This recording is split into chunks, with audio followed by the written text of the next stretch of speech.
Today, the Federal Open Market Committee decided to reduce the degree of policy restraint by lowering our policy interest rate by a half percentage point.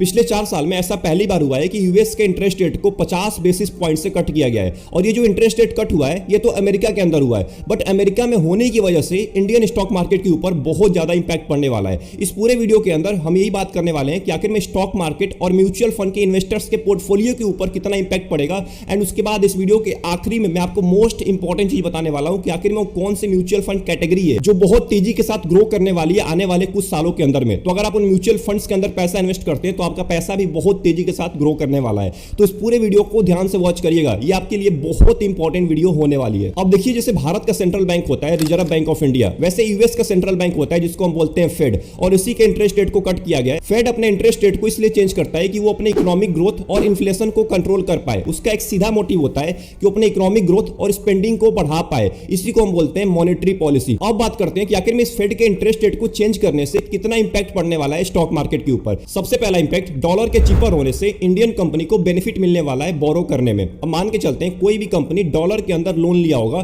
तो उसको अब कम interest पे करना पड़ेगा। पहले उसको ज्यादा इंटरेस्ट पे करना पड़ सकता था, बट अब उसको कम इंटरेस्ट पे करना पड़ेगा। इससे क्या होगा कि कंपनी जो बचा हुआ पैसा है उसको अपने बिजनेस के अंदर री इन्वेस्ट कर पाएगी। जब री इन्वेस्ट कर पाएगी तो ऑब्वियस सी बात है कंपनी का ग्रोथ बढ़ने वाला है, कंपनी की सेल बढ़ने वाली है। इसके वजह से स्टॉक मार्केट के ऊपर बहुत ज्यादा इंपैक्ट पड़ने वाला है, क्योंकि स्टॉक मार्केट सीधा सीधा मैटर रखता है कंपनी से। जब कंपनी ग्रो करेगी तो स्टॉक मार्केट भी ग्रो करेगा।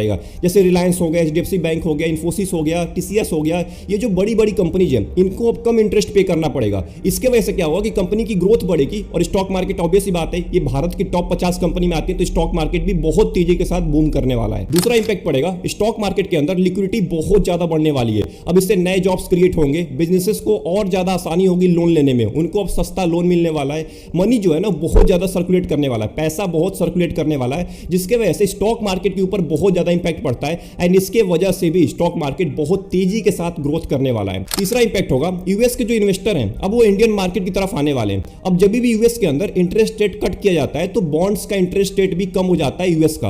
अब इसके वजह से क्या होता है कि यूएस के इन्वेस्टर को ज्यादा रिटर्न नहीं मिल पाता है, इस वजह से वो इंडियन मार्केट की तरफ आते हैं। क्योंकि इंडिया डेवलपिंग कंट्री है तो इंडिया में ग्रोथ के चांसेस ज्यादा होते हैं जब इंटरेस्ट रेट कट किया जाता है, बहुत तेजी के साथ ग्रोथ देखने को मिलता है। इसीलिए अभी के टाइम पे आपको एफआईआई की होल्डिंग बहुत ज्यादा देखने को मिलेगी। अब इसके वजह से क्या होगा कि जो इंडियन रुपी है वो और ज्यादा स्ट्रॉन्गर हो जाएगा। आप अपने स्क्रीन के ऊपर देख सकते हैं अभी के टाइम पे डॉलर की वैल्यू 84 रुपए से घट के 83.6 हो चुकी है, वहीं इंडियन रुपए की वैल्यू अभी के टाइम पे बढ़ चुकी है। तो मान के चलते हैं इंटरेस्ट रेट कट करने से पहले आपने कहीं से $1000 का लोन लिया था तो उस टाइम पे आपको 84,000 रुपए पे करने पड़ते, बट जब इंटरेस्ट रेट कट कर दिया गया है तो डॉलर की वैल्यू कम हो चुकी है, तो अब आपको 84,000 की जगह पे केवल 83,600 ही पे करना पड़ेगा। अब यहाँ पे बहुत सारे इन्वेस्टर्स का सवाल होगा कि इससे क्या फर्क पड़ने वाला, 400 रुपए तो कम हुआ। अब देखिए इससे आपके ऊपर, इससे रिटेल इन्वेस्टर के ऊपर कोई फर्क नहीं पड़ेगा, इससे बड़े बड़े जो कंपनीज है उनके ऊपर फर्क पड़ने वाला है जो एक्सपोर्ट इंपोर्ट का काम करती है। वहां पे बड़े बड़े ट्रांजैक्शन होते हैं, अगर कोई भी कंपनी डॉलर में ट्रांजैक्शन करेगी तो अब उसको कम पे करना पड़ेगा compare to interest rate cut करने से पहले जितना पे करना पड़ता था। चौथा इंपैक्ट होगा, आईटी सेक्टर बहुत तेजी के साथ बूम करने वाला है। जब भी यूएस के अंदर फेड इंटरेस्ट रेट कम किया जाता है तो वहां की जो टेक इन्वेस्टमेंट है ना वो बहुत ज्यादा बढ़ जाता है। वहीं बात करें इंडियन मार्केट की तो इंडियन मार्केट में जो आईटी सेक्टर, आईटी कंपनीज है उनकी ग्रोथ बहुत तेजी के साथ बढ़ने वाली है। जैसे टीसीएस हो गया, इन्फोसिस हो गया, ये जो बड़ी बड़ी कंपनीज है इनकी ग्रोथ बढ़ने वाली है। जब ग्रोथ बढ़ेगी तो ऑब्वियस सी बात है स्टॉक मार्केट भी बहुत तेजी के साथ बढ़ेगा, क्योंकि ये बड़ी बड़ी कंपनीज है, टेक के अंदर, आईटी के अंदर बड़ी बड़ी कंपनीज मानी जाती हैं। एंड जो आखिरी इंपैक्ट पड़ने वाला है वो बैंक के ऊपर पड़ने वाला है। बैंक के लिए मिक्स्ड इंपैक्ट हो सकता है, बैंक के लिए अच्छा भी हो सकता है एंड बुरा भी हो सकता है। अच्छा क्या होगा कि मैक्सिमम लोग अब लोन लेना स्टार्ट कर देंगे, डिमांड बढ़ जाएगी लोन की, तो बैंक को ज्यादा लोन देना पड़ेगा, तो ये अच्छी बात है बैंक के लिए। बट बुरी बात क्या है कि बैंक की प्रॉफिट बहुत ज्यादा कम हो जाएगी, बैंक की जो प्रॉफिटेबिलिटी है वो बहुत ज्यादा कम हो जाएगी, क्योंकि ऑब्वियस सी बात है बैंक चलता है इन्हीं वजह से। लोग लोन लेते हैं, लोग बैंक के अंदर पैसा जमा करते हैं, एफडी कराते हैं, इसी वजह से जो बैंक का प्रॉफिट है ना वो बहुत तेजी के साथ ग्रोथ करता है। जब इंटरेस्ट रेट कम कर दिया गया है तो ऑब्वियस सी बात है बैंक का भी इंटरेस्ट रेट कम हो जाएगा, तो लोग बैंक में पैसा रखने की बजाय, एफडी में पैसा रखने की बजाय कहीं और इन्वेस्ट करना स्टार्ट करेंगे, स्टॉक मार्केट में डालना स्टार्ट करेंगे। अब इसके वजह से भी क्या होगा कि स्टॉक मार्केट बहुत तेजी के साथ बूम करने वाला है, बट बैंक के लिए ये बुरी खबर है।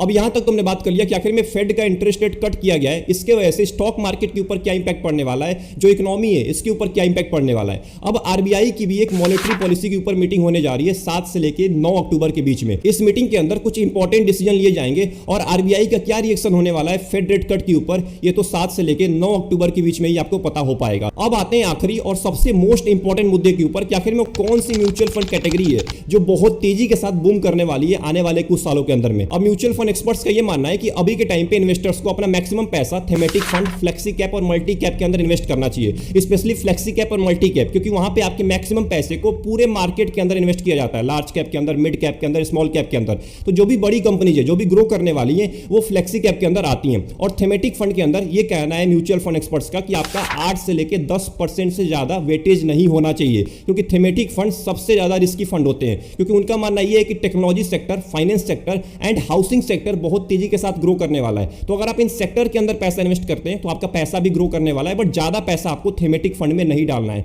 मैक्सिमम पैसा आपका फ्लेक्सी कैप या तो मल्टी कैप के अंदर ही डालना है। और मेरे हिसाब से फ्लेक्सी कैप सबसे बेस्ट कैटेगरी होती है इस टाइम पे, क्योंकि फ्लेक्सी कैप में क्या होता है, छूट मिलता है फंड मैनेजर को आपके पैसे को हर जगह पे इन्वेस्ट करने के लिए। तो यहां पे आपको पता चल गया हो कि आखिर में कौन से सेक्टर और कौन सा म्यूचुअल फंड कैटेगरी आगे जाके बहुत तेजी के साथ ग्रो करने वाला है, आपको उसके अंदर अपने एलोकेशन को बढ़ा देना है। तो आई होप आपको यहां तक समझ में आ गया होगा कि आखिर में क्या इंपैक्ट पड़ता है इंटरेस्ट रेट कट होने का एंड कौन कौन सी म्यूचुअल फंड कैटेगरी है जो ग्रो कर सकती है इंटरेस्ट रेट कट करने की वजह से। तो आई होप आपको पूरी वीडियो पसंद आई होगी। अगर कोई भी डाउट चल रहा है आपके माइंड में, कमेंट बॉक्स में जरूर टाइप करिएगा। मिलते हैं एक और इंपॉर्टेंट वीडियो में, तब तक के लिए अपना ध्यान रखिए। Best of luck, take care.